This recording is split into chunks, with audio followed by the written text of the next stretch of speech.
기도하겠습니다. 참 좋으신 하나님 우리 아버지 감사합니다. 이제 새 본민을 기다리는 마음으로 어쩌면 우리 주님 십자가 지시고 부활하신 이 고난주간 종려주간을 맞이해서 저희를 또 한자리에 모아주셨습니다. 아버지 하나님, 이 기간 동안 저희가 성경이 열리는 놀라운 역사가 있어야 되겠사오니 성령님 저희를 감동하시옵소서.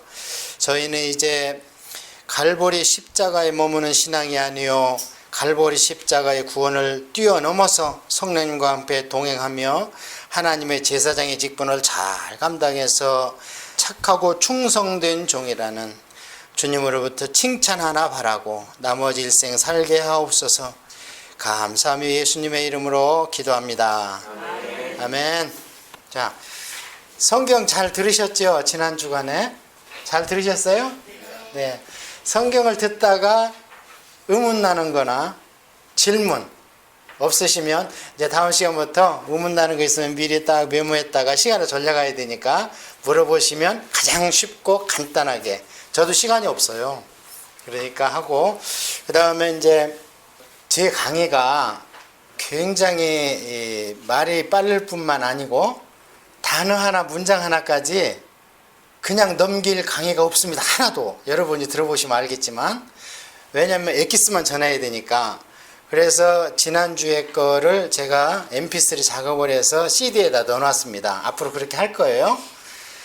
그런데 그 cd를 최소한 5번에서 10번을 들어야 제가 무슨 얘기를 했는가에 감이 잡혀요. 한 번 듣고 여기서 강의 듣고는 절대 감이 안 잡힙니다. 그 한인장로교회 다니시는 권사님이요, 20번을 들으니까 알겠더래요. 그래서 여기서 들을 때는 그때그때 은혜 받는 거 있지만 우리는 감동이나 은혜 받으러 이 자리에 온 게 아니고 공부하러 왔어요. 지금 공부를 해서 우리가 습득을 해서 이제 집에서 성경을 혼자 들을 수 있도록, 이게 중요한 거예요. 예, 그래서 여러분이 듣고 오신 줄로 믿고 여러분이 들었던 부분이 어떤 부분이었던가를 제가 이제 설명을 할 겁니다. 오늘 창세기와 출애굽기를 가지고. 그러면 여러분이 또 돌아가셔서 또 들어보세요. 아, 그 얘기구나 하고. 자, 교재를 일단 펴시고요. 이렇게 보십시오. 자, 우리가 지난 시간에 공부를 했을 때 일단 서론적인 부분을 했습니다. 근데 여러분이 교재를 보면 밑에 부분을 제가 못 다뤄줬어요. 그런데 오늘 서론적인 부분에 해당하는 창세기 1장에서 11장까지를 공부하면서 그 밑에 부분을 같이 다뤄드릴 겁니다. 그러니까 너무 걱정하지 마시고요. 자, 한번 보십시다. 먼저 창세기를 들어가겠습니다. 창세기는 무슨 책이라 그랬습니까? 창세기는 시작의 책이다. 잃어버리면 안 됩니다. 창세기를 통독할 때는 시작의 책입니다. 그러면 창세기를 읽어가면서 아, 이것은 무엇의 시작이구나, 무엇의 시작, 이걸 알아야 됩니다. 그래서 맨 처음에 창세기 1장에서 11장까지 우리가 나눠드렸죠. 11장까지 하면은 무슨 얘기냐면 11장 맨 마지막 절에 아브라함의 아버지가 나와요. 데라라고. 그러면 12장부터는 누구 얘기라는 거예요? 아브라함의 얘기라는 거잖아요. 그래서 1장에서 11장까지를 제가 원인류의 일반 역사다 이렇게 말씀을 드렸습니다. 그러면 창세기 12장에서부터 말라기까지, 구약성경 끝까지는 무슨 역사라고 그랬냐면 선민 역사 또는 선민 시대다 그랬습니다. 그런데 이게 말라기에서 끝나지만 사실은 예수님이 십자가에서 돌아가시고 성령님이 오실 때까지가 구약시대라고 그랬죠. 예. 그래서 성경은 마태, 마가, 누가, 요한복음이 신약성경에 있지만 시대적으로는 구약시대입니다. 예수님이 오셔가지고 문둥병자를 나서주고 뭐라고 확정하라고 그랬어요? 나서준 거, 완치된 거를 제사장한테 가서 정해진 예물을 바쳐라 그랬죠. 그러면 구약시대죠. 그리고 예수님께서 말씀하시면서 모세와 율법, 선지서는 누구 때까지다 그랬냐면 세례 요한 때까지다 그랬습니다. 예수님하고 세례 요한하고 나이 차이가 얼마나 합니까? 6개월 차이 나지요. 세례 요한 수태고지 받고 예수님 수태고지 받고 창피하니까 처녀가 애를 뱄으니 창피하죠. 얼른 도망가서 어디로? 세례 요한네 집으로. 거기는 또 할머니가 애를 뱄가지고 창피하니까 숨어 사는 거예요. 안 나오고. 그래서 거기 갔는데 그게 친척입니다. 단어가 썼을 때. 그래서 거기는 가까운 지역은 아니었습니다. 그 갈릴리 지역에서 유다 지방까지 갔으니까 예수님의 어머니 마리아가. 예. 그래서 그때까지가 구약 시대입니다. 그러면은 시대적으로는 구약 신약은 죄인을 상대로 한 하나님의 약속입니다. 그렇죠? 그럼 예수님은 죄인입니까? 아닙니까? 예수님은 죄인이 아니고 완전한 의인, 선인, 하나님 참인간이죠. 타락전 아담보다 오히려 더 모든 지각이 뛰어난 죄 하나 없는. 그러니까 예수님은 당신은 약속의 대상이 아닙니다. 예수님 구원 받으실 필요가 있습니까? 타락을 안 했는데. 그렇지만 시대적으로 어디까지냐 하면은 어디라 그랬어요? 마가의 다락방까지다 그랬잖아요. 마가의 다락방 무슨 일이 일어났어요? 성령님이 임하셨습니다. 이것은 예수님이 마리아 몸에서 탄생한 것보다 어쩌면 더 중요한 사건일 수 있습니다. 자, 예수님이 육신을 입고 아기로 응에 나왔다는 것을 지금 우리가 크리스마스로 기념을 하고 있지만, 예수님이 육신의 몸으로 태어난 게 중요합니까? 예수님께서 30세에 사역을 시작해서 십자가에 돌아가신 게 중요합니까? 공생애가 중요하죠. 세례 요한으로부터 세례 받고 성령이 동시에 임하면서 공생애를 시작했죠. 그래서 사복음서에 보면 온통 예수님의 공생애 얘기잖아요. 33세 반에 돌아가셨는데 30세에 사역을 시작했잖아요.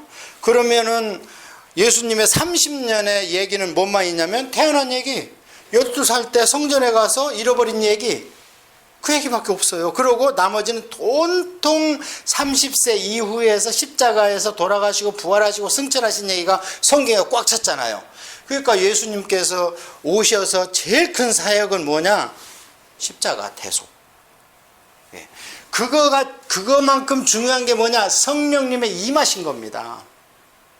새로운 시대가 열린 거예요. 그래서 그것을 우리가 무슨 시대라고 그러냐면 교회 시대 이렇게 얘기합니다. 그래서 신약 시대는 교회 시대입니다.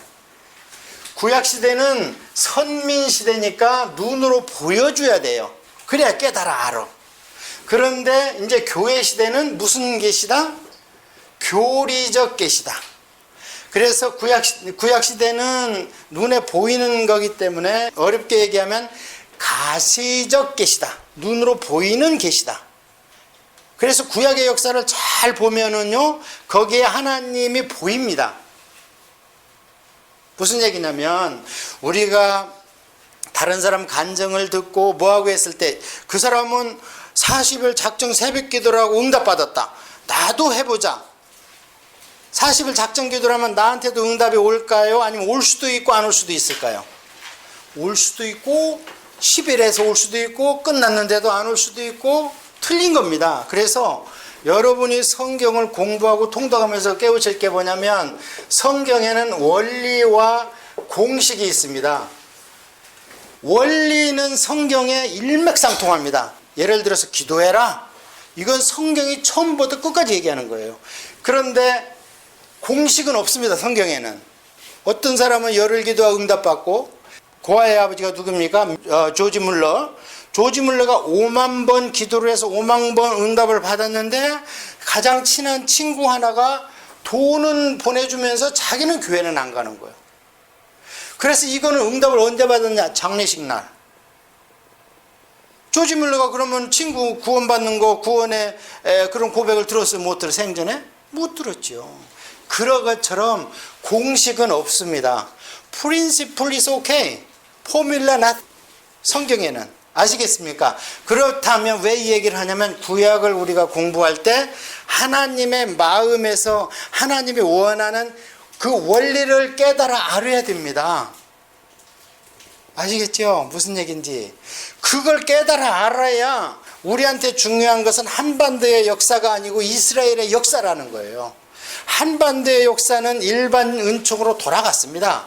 일본 놈들이 강하면 우리를 쳐들어왔고, 이종무 장군을 우리가 셌을 때는 대마도를 정벌해버렸고, 그것은 세상 일반 원리입니다. 하나님도 그것을 관장하세요. 그러나 이스라엘 역사 가운데에서는 그때 사건마다 하나님의 마음이 표출되어 있어. 성경에 이런 일이 일어났을 때 내가 마음이 어땠다, 이런 일이 일어났을 때 하나님께서 말씀하실 때 내 마음이 너희와 이때는 함께 했다, 이렇게.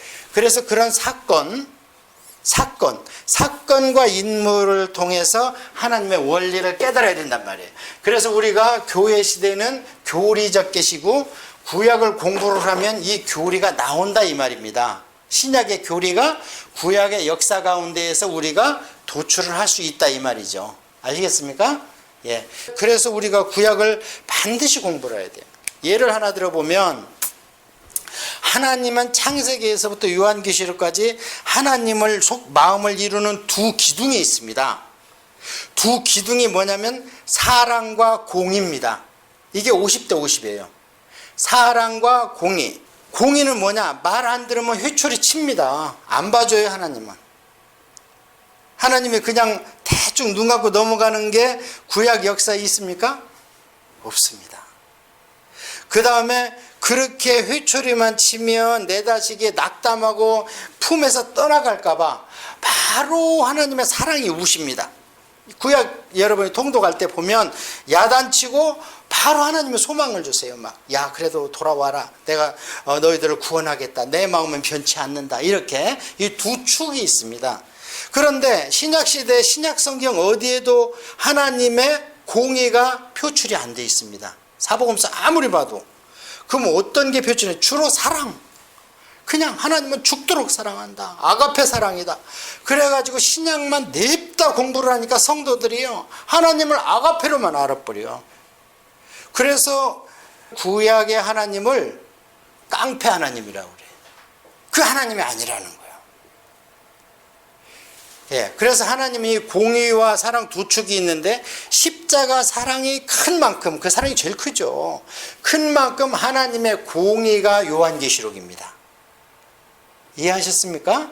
하나님 그냥 안 넘어가요. 그럼 왜 지금은 성도들이 방자하고 세상이 저 모양인데 하나님 참고 계시냐? 십자가 때문에. 예, 십자가 때문에 지금 참고 계신 거예요. 그 십자가 때문에 참고 계신 하나님의 분노와 하나님의 공의가 요한계시록에 절절히 있습니다.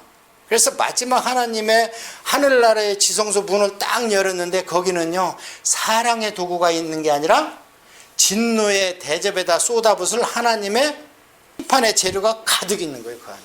요한계시록 보면. 그래서 우리는 하나님을 골고루 다 알아야 되는 거예요. 그래서 구약의 하나님 중에는 아가페 하나님보다는 카나 하나님이 제일 많아요. 카나가 무슨 얘기냐? 질투. 질투는 뭐예요? 사랑의 최상급은 질투입니다. 사랑하고 죽겠는데 자꾸 딴 데 눈치 주고 이러면 막 질투가 생기잖아. 그러다 막 증오가 생기고, 그 질투에, 나는 질투의 하나님이다 하는 것이 제일 많이 나옵니다, 구약 성경에는. 뭐 여호와 샬롬, 여호와 찌드게누, 뭐 이래 많이 나오지만 제일 많이 나오는 것은 여호와 카나입니다. 하나님은 그 정도 우리를 사랑하고 계세요. 자, 그래서 이 교회 시대 이런 걸 우리가 쭉 알아야 되는데요. 자, 이제 이 정도로만 지난 시간에 공부했던 거, 우리가 왜 구약을 공부해야 되느냐 하면 눈에 가시 잡히신데 그걸 통해서 하나님의 원리를 빼내야 된다. 그렇지 않고는 차라리 한반도 공부하는 게 낫지. 뭐하러 이스라엘 역사를 공부해요? 이름도 틀리고 지명도 하나도 막 보면 아는 것 같은데 돌아서면 아무것도 모르겠고. 자, 그래서 1장에서 11장까지는 원역사인데, 원역사는 크게 창조 얘기 맨 먼저 나오죠. 창조했는데 바로 무슨 일이 일어났어요? 타락, 죄와 허물, 선악과 따먹은 사건. 그러고 나서 두 부류로 이제 인류의 족보가 쭉, 가인이 장자라 그거 좀 쓰려고 그랬는데 살인자가 돼버렸잖아요. 자, 그 다음에 타락을 하니까 어떻게 하나님께서 심판을 하셨죠. 무얼로? 홍수로. 심판을 하면은 잘 될까 했는데 안 됐다 그러죠, 성경에. 죄가 또 관영해버려. 그러고 막 언어가 하나니까 바벨탑을 쌓는데, 바벨탑을 쌓은 이유는 딱 하나예요. 성경에 나와 있습니다. 홍수가 나도 하늘에 닿는 탑을 쌓는다면 이제는 하나님의 심판을 우리가 면할 수 있다. 얼마나 기고만장한 겁니까? 하늘에 닿도록 바벨탑을 쌓으려고 하는 거예요. 그래서 하나님께서 아이고 니들 생각하는 것이 어릴 적부터 죄악이구나. 그래가지고 어떻게 해요? 언어를 틀리게 해가지고 의사소통이 안 돼서 인류가 분산됩니다. 이렇게 해서 1장에서 11장까지는 한 바퀴가 돌아갔어요. 그러면 심판 때까지가 BC 4000년에 시작해서 노아의 홍수가 언제 일어나냐면 BC 2500년에 일어났고 1500년 동안에 인류가 번성을 했는데요. 나이가 평균 900살이에요. 그러고 물 캐노피가 있어가지고 사만사원이 없어요. 전부 아열대성 기후라 막 나무가 이만해. 그래서 공룡들이 아무리 뜯어먹어도 초식동물이 아무리 뜯어먹어도 이게 메마르지를 않아 땅이 그 정도로. 그래서 홍수가 나면서 그러면 900년 동안에 이렇게 했으니까 엄마들이 얼마나 애를 많이 생산했겠습니까? 그래서 이때 인류를 200억으로 봅니다. 이때까지 1500년간 2살 터울로 엄마들이 막 난다고 생각해봐. 그랬는데 노아 홍수를 해서 싹 쓰나미같이 밀어가지고 한국에 묻어놔가지고 지금 팥 쓰는 게 석유 아닙니까? 그래서 석유에서 동물성 호르몬이 나오잖아요 지금. 자, 그래서 이제 여기에서 이런 엄청난 대가를 지불하면서 하나님의 심판이 한번 임했습니다. 임했으면은 이 사건을 통해서 우리가 아까 얘기한 원리를 뽑아야 되죠. 이 사건이 과연 우리한테 주는 교훈이 무엇인가? 창조는 한 번에 끝났으니까 지금은 하나님의 섭리와 보존 단계지 창조는 끝났습니다. 자, 그러면 인간이 어떻게 사이클이 돌아가는가? 타락입니다. 타락하면 여기는 심판했지요, 하나님께서. 이제는 물 심판은 이제 없다고 그러죠, 하나님이. 성경에 나와죠? 예, 없다고 그래. 이제 무슨 심판이 있다고 그래, 신약 성경에 오니까? 불심판이 있다는 거예요, 불심판. 그래서 성령님은 물과 불입니다. 물로 씻든지 불로 소독을 하든지 레위기 여러분 보셨을 거예요. 불로 태워질 것은 물로 씻죠. 근데 가장 좋은 방법은 불로 정결케 하는 거예요. 자, 그래서 이제 심판은 없으니까 그 대신에 심판에 준한 게 뭐예요? 징계입니다. 징계는 성경에 4가지 기근. 그게 오늘날 우리한테는 경제적인 곤란, 돈이 없고 막 이런 곤란. 그래도 안 돼. 그래도 안 되면 하나님의 다음 단계로 하나 더 올라가. 징계의 수위가. 전쟁, 그 다음에는 질병. 전쟁 끝에는 질병이 있습니다. 사람이 죽으면요, 콜레라나 막 장대에서 균들이 돌, 그 사상자가 더 많습니다. 총칼로 죽는 것보다 전쟁터에서. 그 시체를 수습을 안 하면 대장균이 나와가지고 막 돌아다니면서 막 전염시키는 거예요. 그래서 요한계시록에도 보면 전쟁 뒤에는 반드시 이 질병이 있습니다. 질병을 가지고도 깨우치지 못하면 포로 완전히 잡아가 버려. 그냥 나라를 없애버리는 거예요. 그래서 이런 인간은 타락을 하게 돼 있다. 그럼 하나님의 징계가 온다. 징계가 오면 어떻게 해요? 아이고 아버지 죽겠습니다 하고 간구를 하게 됩니다. 하나님한테 도와주세요. 3단계가 간구. 그러면 하나님의 공의로 징계를 했지만 죄를 지니까, 그래서 내 자식이 아프다고 하나님 살려주세요 하니까 하나님의 사랑이 움직이면서 구원을 하게 됩니다. 구원을 하면 또 풀리는 거예요. 구원을 하면 풀리는 게 배부르고 등 따순 겁니다. 배부르고 등 따수면 또 뭐예요? 인간은 또 타락하는 거예요. 또 배부르고 등 따수면 그 4단계 사이클을 배우라는 거예요. 여기서 앞으로 구약의 이스라엘 역사와 교회의 인류의 역사가 이 사이클을 돌아갑니다. 그러다가 가장 큰 징계가 뭐냐? 앞으로 지옥불이에요. 지옥불. 영 안 믿으면. 우리는 그 전에 돌아왔잖아요. 그러니까 우리는 성령의 불을 받았기 때문에 지옥불은 안 들어갑니다. 성령의 불을 안 받은 사람들은 지옥불에 가야 돼요. 언젠간 한 번은 죽어야 되니까요. 아시겠죠? 이 사이클. 자, 첫째 인간은 육신의 생각을 쫓아 살기 때문에 타락한다. 그러면 하나님이 공의가 징계를 한다. 그러면 우리가 하나님의 아들이기 때문에 살려주세요 하고 간구하고 기도한다. 그럼 하나님의 사랑의 꿈틀거려서 구원을 한다. 그러면 다시 형통해지는 거예요. 그러면 또 타락하는 거예요. 이걸 알아야 되는 거예요. 자, 이것을 우선 빨리 대입을 시키겠습니다.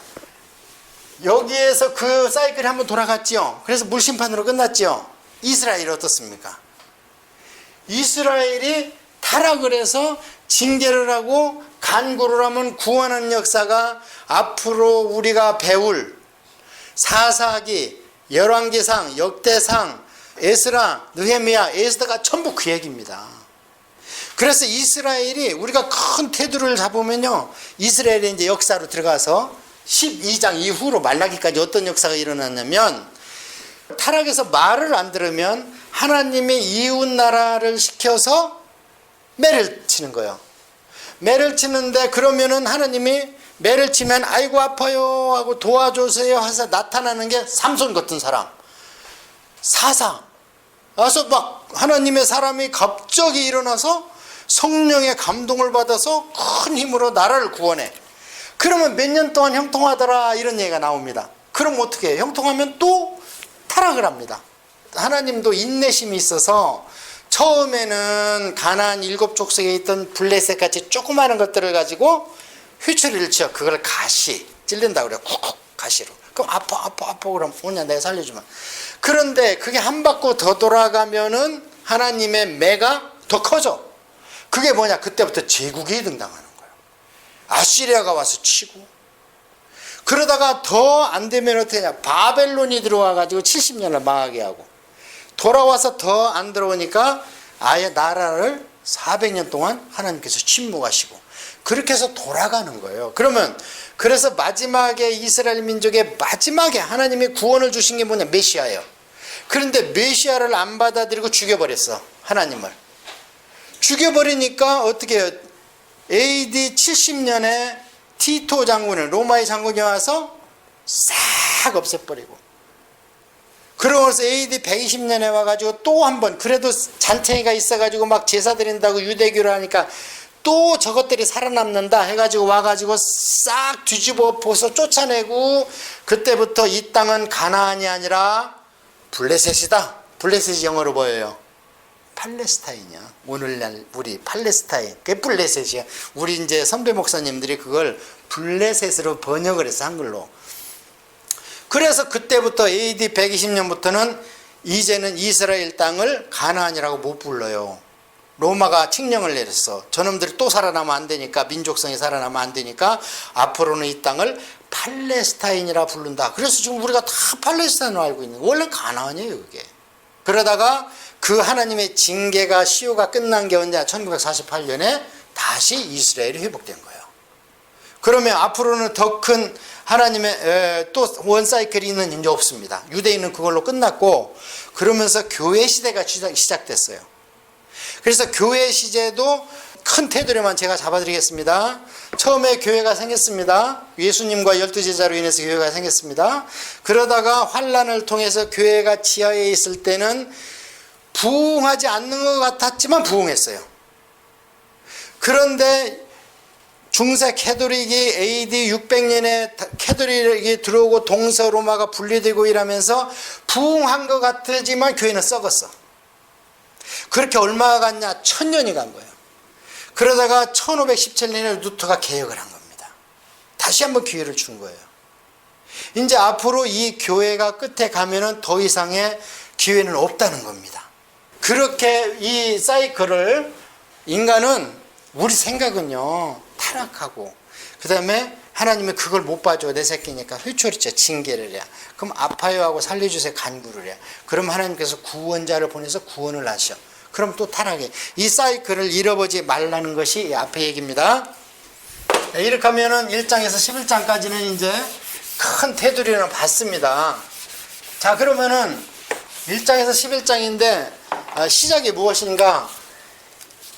1장은 하나님 장입니다.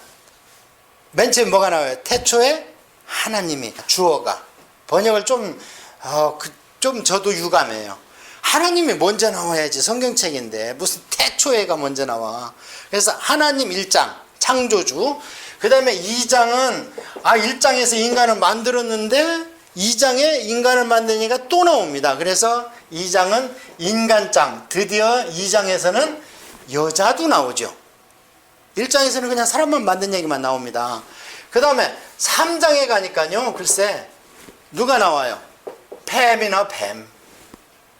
뱀이 계시록 12장 9절에 가니까요, 용이 됐고 마귀라고도 하고 사탄이라고도 한다. 네 단어가 탁 나옵니다. 용이 나오는데 옛 뱀이다. 이를 마귀라고도 하고 사탄이라고 한다. 이렇게 나와. 그래서 3장은 뭐냐? 사탄에 대한 장. 이 세 가지가 시작됩니다. 이 세 가지가 왜 중요한가? 인류의 역사가 이 세 가지예요. 우리는 중간지대가 없습니다. 이제 하나님이 천지를 창조하셨다. 그래서 하나님이 뭐로 나옵니까? 크리에이터로 나오죠. 그래서 하나님이 창조주로 나옵니다. 자, 이 하나님, 창조주 하나님이 신약시대에 와서 예수님은 무슨 하나님으로 나오세요? 성자 하나님께서는 구속주 하나님으로 나와요. 죄를 스스로 해결을 못해, 인간이. 그래서 이 속자가 치를 속, 갚을 속자예요.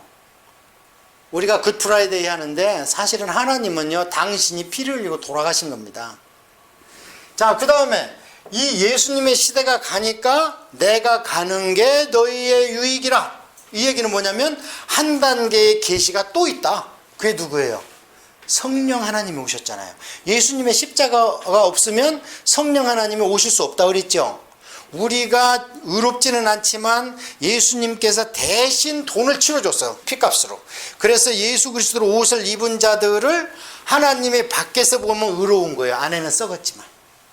그래서 그걸 핑계 삼아서 성령을 주시는 거예요. 그래서 성령님을 우리가 뭐라고 그러냐면 구속하고 구원하고 틀립니다. 구원주라 그래요. 그러고 나서 쭉 교회 생활을 구원주 성령님과 하다 보니까 요한계시록에 어떤 하나님이 나옵니까? 심판주 하나님이 나옵니다. 하나님은 우리가 정의할 수 있어요. 창조하신 분. 그래서 여러분 나중에 신약 가면은 사도행전에 사도들의 설교가 나와요. 쭉 스데반의 설교도 나오고 베드로 설교도 나오고 가장 주옥 같은 설교가 누가 뭐래도 사도 바울의 설교죠. 교회 개척하면서 보면은 사도 바울은 항상 설교 첫물에 무슨 얘기를 하냐면 창조주 하나님을 얘기하십니다.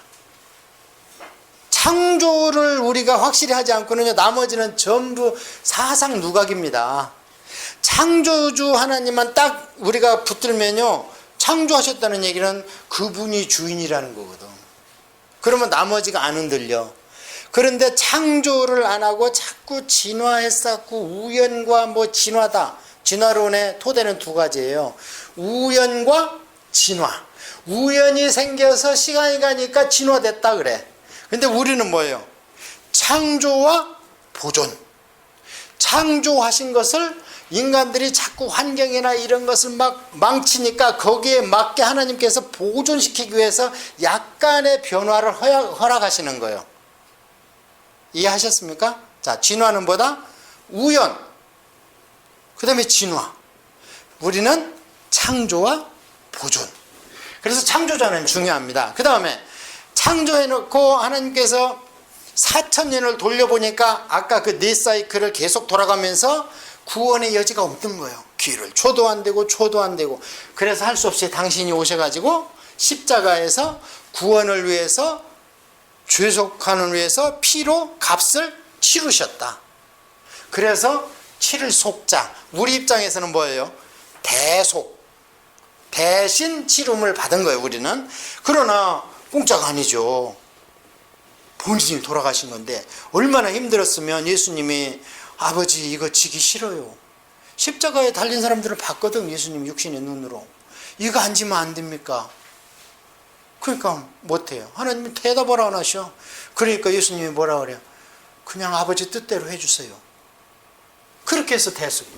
공짜가 아니에요. 그 다음에 십자가 사건이 만약에 오늘날 제가 조금 이렇게 성도들이 신앙생활을 하는데 좀 유감스러운 게 뭐냐면요, 십자가 중요하죠. 그러나 십자가가 다가 아니라는 겁니다. 십자가는 성령님이 오시기 위한 단계라는 겁니다. 십자가 없으면 성령님이 오실 수 없습니다. 그러나 십자가가 우리 신앙의 최고 절정이 아니라는 겁니다. 최정점에는 뭐가 있다는 거예요? 성령님이 있다는 거예요. 왜? 우리가 교회 시대이기 때문에. 그래서 십자가 사건은 우리가 지금 현재 십자가 사건이 진행 중이 아니잖아요. 이미 2000년 전에 끝났습니다. 그것을 우리가 믿어야 되는 거예요. 순간적으로 탁 믿어지는 거예요. 그러고 나서 어떻게 해야 돼? 믿어지면 바로 우리가 천국으로 그냥 뿅 하고 우주선 타고 가야 되는데 못 가잖아. 남겨놓잖아. 여기다가. 힘들잖아요. 믿고 나니까 더 힘들어 사는 게. 그래서 십자가 사건은 우리가 마음으로 믿는 단계, 이 시간에. 그러면 나머지 단계는 뭐냐? 성령님의 시간. 그럼 예수님의 십자가가 만사형통이요 그냥 맞는 키라면 왜 옆집 사람은 안 믿습니까? 십자가 사건이 이미 있었는데. 어떤 사람은 믿고 어떤 사람은 왜 안 믿어요? 맞는 키가 아닙니다. 십자가는. 믿을 자만 믿어지는 거예요. 그걸 누가 하느냐 이 말이야. 십자가 사건을 역사적 사건으로 부인하는 사람은 없습니다. 지금. 왜냐하면 유대인들이 인정하고 모슬림이 인정하기 때문에.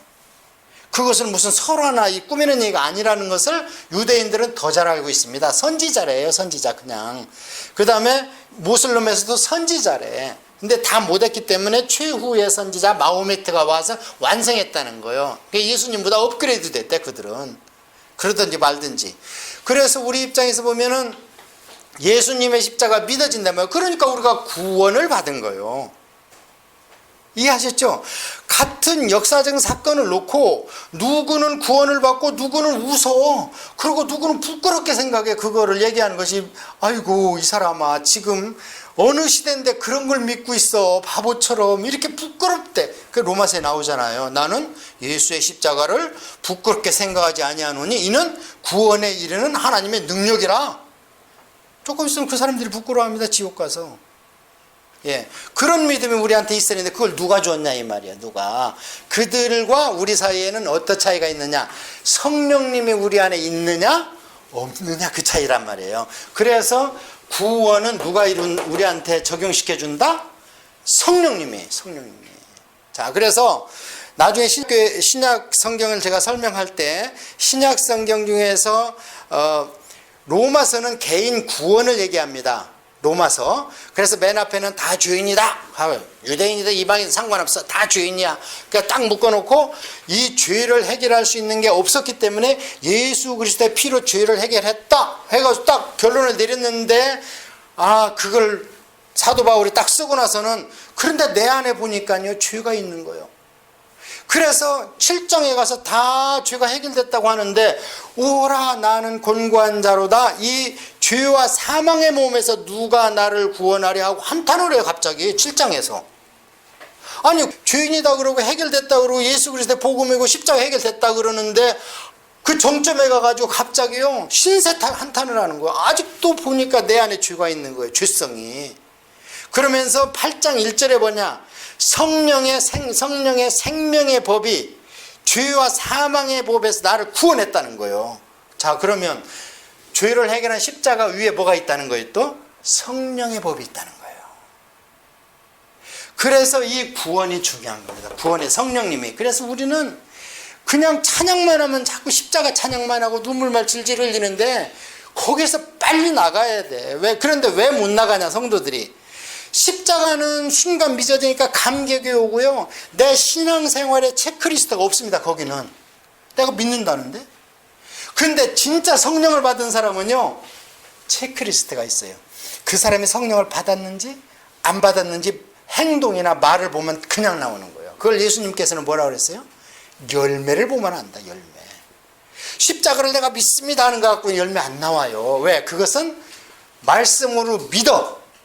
입으로 신앙에서 끝나는 거예요. 그런데 그것을 확실히 보증하는 건 뭐냐? 열매가 나타나요. 열매. 그게 뭐냐? 성령님과 동행하는 삶이라는 거 사도 바울이 로마서 8장에서. 그래서 이 구원주의 시대에 우리가 살고 있다는 거예요. 심판주 요한계시록은 우리가 어떻게 살든 상관없어요. 이렇게 흘러갑니다. 시대는. 우리 한 개인이 뭘 어떻게 한다고 이거는 안 됩니다. 이렇게 흘러간다는 것을 미리 예언으로 말씀. 자, 그래서 하나님의 4가지 속성을 잃어버리면 안 돼요. 절대. 그래서 여러분이 기도할 때 뭘 어떻게 해야 돼? 그냥 창조주 나가고 하나님한테 감사하고 그 다음에 예수님의 십자가로 가십시오. 그 다음에 성령님한테 가십시오. 성령님 저 좀 도와주시고 성령님 이런 문제 좀 해결해 주세요 하고 그렇게 하세요. 그러면은 그게 기도의 순서지. 자, 그 다음에 이제 그 자세한 것은 또 다음에 하기로 하고 2장에서는 인간이 나옵니다. 인간이 구조를 우리가 알아야 됩니다. 인간의 구조는 뭘로 되어 있냐면요, 영과 혼과 육으로 되어 있습니다. 이게 데살로니가 전서 5장 23절에 인간들아 너희들이 영과 육과 혼이 예수 그리스도가 재림할 때까지 온전하게 보존되도록 하라. 영과 혼과 육, 하나님 확실히 이해하셔야 됩니다. 하나님 네 가지 속성을. 그래서 우리가 이렇게 육신이 있습니다. 이렇게 있다면 이 안에 영과 혼이 있습니다. 그래서 이 육신은요, 영혼이 떠나면요 아무것도 아니에요. 썩어버리잖아 금방. 그래서 이 육신을 움직이는 운전대가 있는데 그게 뭐냐, 영혼의 운전대야. 근데 그 운전대를, 육신을 영이 움직이느냐에 따라서 스피리추얼 휴먼 빙이 되는 거야. 그것을 혼이 움직이는가, 육신의 생각, 그래서 이것을 카디널, 육신의 생각대로 쫓아서 하는 거예요. 양육강식의 법칙, 인과응보의 법칙, 이런 걸로 그냥 맥혀서 세상 법칙으로 사는 거예요. 그것을 혼이 가진 운전대라는 거예요. 그러면은 타락전 아담은요 완전히 영이 지배했습니다. 영이. 그래서 하나님과 주고받고 대화하고 뱀이 얘기하는 소리도 듣고 동물들의 노랫소리도 듣고, 우리가 인간들이 지능이 발달해서 그렇지 여러분이 봤을 때 개미들 자기들끼리는 의사소통 100% 합니다. 여기 기스들 보세요. 날라다니는 기스들. 한 놈이 가면 우가죠? 자기들끼리는 의사소통에 1점의 오차도 흔들림이 없어요. 우리가 봤을 때 저것들이 무슨 의사소통 하랴 싶지. 그렇지 않습니다. 그런데 하나님의 창조로 죄에 물들지 않았을 때는 다 알아들은 거예요. 뱀이 하는 얘기도 알아듣고. 자, 그런데 이 영이 점점점 어떻게 돼요? 쪼그라들어. 그래서 어떻게 됩니까? 완전히 무기력하고 무능하고 전적으로 타락해서 하나님을 찾지도 않고 하나님이 불러도 응답도 없고 그런 상태로 간 거예요, 인간들이. 그러면 조그만하게 영이 있다가 이것이 깨어나는 것이 우리가 중생하고 거듭나는 거예요. 이거를 이스라엘이 망하기 전에 벌써 500년 전에 얘기했다고 그랬잖아요. 하나님께서 이스라엘 민족을 집단적으로 구원해 볼까 했는데 영 말을 안 들으니까 야 이제는 안 되겠다. 집단 구원 체제 끝.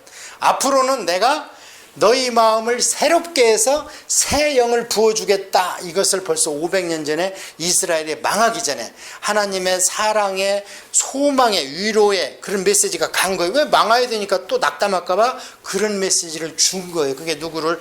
예레미야와 에스겔을 통해서 예레미야 31장부터 벌써 미리 얘기를 하시는 거예요. 너희들 포로 잡혀가고 나라가 없어진다고 걱정하지 마. 앞으로는 내가 너희들 집단 체제로 이렇게 해가지고 제사장 나라로 쓰려고 그랬는데 틀렸다. 앞으로는 일일이 제사장으로 내가 세우겠다. 그래서 우리가 제사장이잖아요. 베드로전서 나와 있는. 자, 그래서 인간은 영혼육이 있습니다. 그러면 이 영은 어떻게 되느냐? 중생할 때 영은 이미 구원을 받았습니다. 이것을 우리가 단이라고 해요. 단. 이미 구원이 이루어졌다는 거예요. 그것이 에베소서에 나와 있습니다. 예수 그리스도와 함께 하나님 보좌 우편에 앉힌 바 되었다. 과거 완료입니다. 지금 여러분 여기 있는데 하나님의 눈으로 보면 우리가 이미 예수 그리스도와 함께 하나님 보좌 우편에 앉힌 바 되었다는 거예요. 그런데 그렇게 써놓은 사도 바울이 다른 성경에서는 나는 매일 구원을 이루어간다. 그리고 너희는 십자가를 져라. 자기 십자가를 지지 않는다는 합당치가 않다. 또 예수님 그러시고. 그럼 그거 무슨 얘기인가? 아니 단인데 아직 옛이 있네? 아직 안 된 게 있네 우리 안에. 그게 뭐냐? 혼의 구원입니다. 혼의 구원. 혼은 쉽게 이야기하면 인격입니다. 우리 마음이에요. 우리가 감지하는 거예요. 의사소통하고. 영은 우리가 영끼리 감지 못하고 교통 못합니다. 영은. 어떤 때는 우리가 영으로 기도해도 우리도 모른다 그러잖아요. 성경에 마음으로 기도하고 영으로 기도하라 사도 바울이 말씀하시죠. 도대체 이게 무슨 말이야?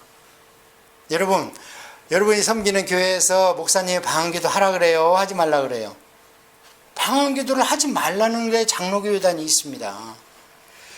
내가 작심하고 방언으로 기도하려고 하면은 귀신이 덤볼 수 있지만 기도를 깊이 하다 보면 방언으로 이끌어 가요. 그러면 그건 뭐냐? 내 영을 나도 몰라. 내 영을. 그래서 내 안에 계신 성령님이 내 영과 더불어 내 형편과 처지를 하나님께 올려드리는 게 방언기도입니다. 그래서 이 호는 우리가 구원을 이루어가고 있습니다. 지금 육신은 어떤가? 육신은 우리가 구원을 못 받았습니다. 죽어야 되잖아. 우리 죽고 썩어야 되잖아. 구원을 받았으면 왜 시간이 가면 늙어 우리가? 구원을 못 받았습니다. 그럼 언제 구원을 받느냐? 예수님 재림할 때 부활체로 받는다 그러잖아요. 무덤이 열리고 또는 그때 살아있는 사람은 호련히 변화되어 하나님의 신비한 것이 이로써 이루어지리라. 영체로 우리가 변화되는 거예요. 그런데 그 영체는 먹어도 되고 예수님 그랬잖아요. 그걸 보여줬잖아요. 예수님께서 부활체로 이 땅에 계셨잖아요. 예수님께서 부활하신 뒤에 그때 보니까 베드로와 함께 고기도 잡수시고 투명인간 같으면 먹으면 안 되죠. 근데 그걸 잡수셨는데 또 공중으로 들려 올라가셔. 천국이 어디 있을까요, 여러분? 천국은 두 가지가 있습니다. 천국은 처소적 존재가 있고 상태적 존재가 있습니다. 천국은 영이 머무는 곳입니다. 물질의 세계가 아닙니다. 그래서 처소적으로 있습니다. 그래서 예수님 뭐라 그래요? 내가 너희 있을 처소를 예비하러 간다. 물론 비유적 표현이지만 우리 알아듣기 쉽게 했지만 계신 곳이 있죠. 그 다음에 상태적으로 우리가. 자, 그래서 제가 생각하는 천국은요, 차원의 문제라는 거예요. 공간 이동의 문제가 아닙니다. 아무리 우주선을 타고 맨날 며칠을 가도 예수님 안 믿으면 천국 못 가요. 그런데 예수님 믿으면 우리가 기도를 깊이 하면 천국이 우리한테 임하죠. 천국에 하나님 계신 곳이니까. 그래서 성경에 천국은요, 세 군데 있어요. 믿는 자, 여기 있다 저기 있다 하지 말고 네 안에 있다. 예수님 말씀하셨죠. 구약에는 그런 얘기 없습니다. 구약에는 이제는 성령님이 오시니까 성령 하나님이 계신 곳이 천국이죠. 그 다음에 두 번째는 너희 가운데 있다. among you, 교회. 처치, 인비지블 교회. 안 보이는 교회. 그 다음에는 어디예요? 저기 바로 갈 그곳.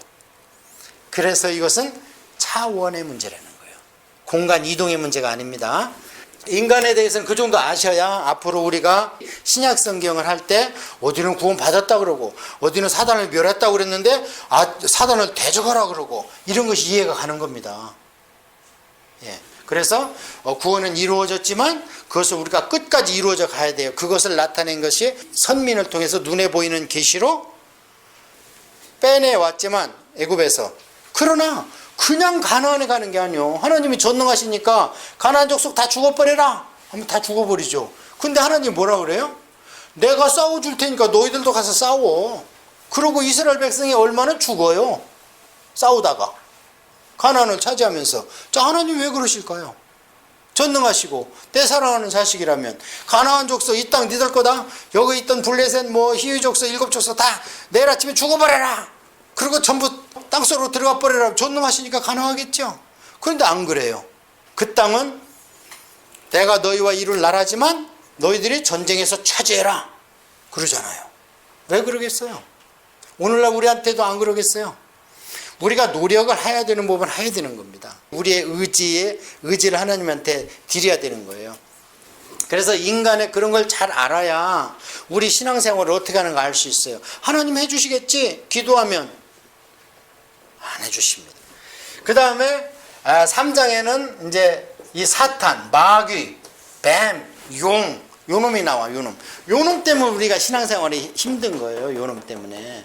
그래서 처음에 하나님께서는 성경 전체를 보면은 이 사탄과 마귀에 대한 얘기는 별로 없습니다. 왜냐하면 성경은 인간의 구원을 위한 책이기 때문에 우리를 향하신 편지예요. 그런데 우리 얘기를 하면서 가끔 하나님께서 못 알아들을까 봐 비유를 갖다 대. 야 이놈들아, 너 그렇게 힘이 세? 그러면 내가 사단을 멸한 것처럼 너 멸해볼까? 이렇게 얘기를 한다든지, 네가 그렇게 쪼만하면서 중개 모여가면서 돈 많이 벌어? 여자처럼 막 뭘 달고 귀걸이하고 뭐하고 이쁘게 했네? 이 교활하고, 그러니까 너는 내가 사단처럼 한번 멸할 거야. 이러면서 유대인들이 알고 있는 사단의 개념, 우리가 알고 있는 춘향이 개념 있죠. 우리가 알고 있는 장화홍련 개념이 있죠. 우리는 얘기하면 그냥 알아듣습니다. 춘향이 얘기하면 절개? 뭐 이렇게 알아듣잖아요. 유대인들은 처음부터 이 신정 국가였기 때문에 하늘나라가 어떻게 돌아간다는 개념이 있습니다. 사탄이 어떻게 타락됐다는 개념이 있습니다. 그래서 바벨론 왕이 힘이 세가지고 유대인을 막 칠 거야 하면서, 그러나 내가 그 바벨론을 또 칠 거니까 너희들은 낙담만 할 게 아니야. 너희들 잘못했잖아. 니들 처지를 생각해봐, 과거를. 그래서 내가 그놈들을 들여다 쓰는데, 그냥 기고만장해가지고 제국이 됐다고 그래서 너희들은 무조건 다 치고 그럼 내가 그놈들 놔둘 줄 알아? 그놈들을 내가 박살낸다. 그런데 어떻게 박살내느냐? 내가 너희들한테 비유로 설명해 줄까? 하면서 사탄을 하늘나라에서 내가 그놈을 위해서 비파와 수금을 만들고, 그러니까 찬양팀 조심해야 되는 거예요. 비파와 수금을 만들고 그놈한테 내가 기름 부었다. 세상에 성경을 보니까 미가엘, 가브리엘 이런 천사한테 기름 부었다는 얘기는 안 나오는데, 타락한 사탄을 얘기하는데 하나님이 기름 부었고 에덴 동산 화광석에서 뛰어노는데 비파와 수금을 내가 그를 위해서 줬고, 가장 뛰어난 놈인 거예요, 그놈이. 그러니까 그 졸개들이 당신이 최고입니다 이럴 거 아닙니까? 예. 그놈을 내가 이렇게 한 것처럼 느부갓네살 왕을 지옥에다 집어넣을 거야, 이런 얘기라든지. 여러분이 이제 사사기 14장, 에스겔서 28장을 보면 사탄이 어떤 속성이 있는가 나옵니다. 하나는 여자적 속성이고 하나는 남자적 속성. 여자적 속성은 연약하고 예쁘고 교활하고 그냥 약간 유혹인 거예요, 유혹. 그 다음에 그걸로 안 넘어가면 나중에 바벨론 같이 남자적 속성이 나와서 힘으로, 그것을 뭐라고 그래요 우리가? 핍박. 유혹과 핍박이 사단의 속성입니다. 자, 그래서 이것은 끝까지 사람을 가운데 놓고 하나님과 이런 두 가지 씨름입니다. 그러면 이제 11장까지 끝났고, 이제 12장부터 쭉 오늘 가고 나중에 한 성막을 좀 보고, 창세기 뒷부분은 무엇인가? 뒷부분은 크게는 이제 뭐가 시작된다 그랬습니까? 선민 시대가 시작된다 그랬죠? 선민 시대가 시작된다 그래서 뒷부분은 이제 12장부터 말라기까지. 그러면 선민 시대는 민족 형성기를 우리가 족장의 시대다 그래요. 이 족장의 시대는 창세기에 나옵니다. 창세기에 4대 족장이 나오죠. 아브라함, 이삭, 야곱, 요셉. 그 얘기를 쭉 따라가면 됩니다. 그 다음에 창세기에서 출애굽기를 가니까 갑자기 모세가 나오고, 그 다음에 후계자가 누가 나왔어요? 여호수아가 나옵니다. 그래서 리더 시대가 시작됩니다. 1인 리더 시대가. 1인 리더 시대가 어디까지 되냐면요, 모세가 오고 그 다음에 여호수아. 아직 백성이 완성이 안 됐죠. 국가가 완성이 안 됐잖아, 이스라엘이. 여호수아서를 지나가야 국가가 완성되죠. 자, 백성은 어디서 됐다? 백성은 창세기 끄트머리에서 출애굽기 사이에 됐다. 그래서 빼내왔잖아요. 그 다음에 법은 출애굽기 호렙산에서 법 줘가지고 도장 찍었다. 그래서 법은 됐다. 그 다음에 여호수아서는 땅 차지하러 가자 그래서 땅 뺏는 전쟁 얘기잖아요. 그럼 세 가지 다 됐으니까 완성됐어. 그때부터 이제 이렇게 등장하는 거예요. 그래서 이것을 이제 이 부분은 다음 시간에 하기로 하고, 오늘은 창세기니까요. 자, 1인 리더 시대가 오는 거예요. 선민 시대 가운데. 그 다음에 여호수아서를 지나가서 국가가 완성되니까 그 다음에 지파 자치제를 시작하는 거예요. 지난 시간에 말씀드렸죠. 대중을 모아놓고 여러 사람한테 설교하고 가르치면 나는 있어 보이지만 밑에 있는 회중들은 손해라니까. 하나님께서도 지파자치제를 해서 일당 10으로 가르치면 틀림없다.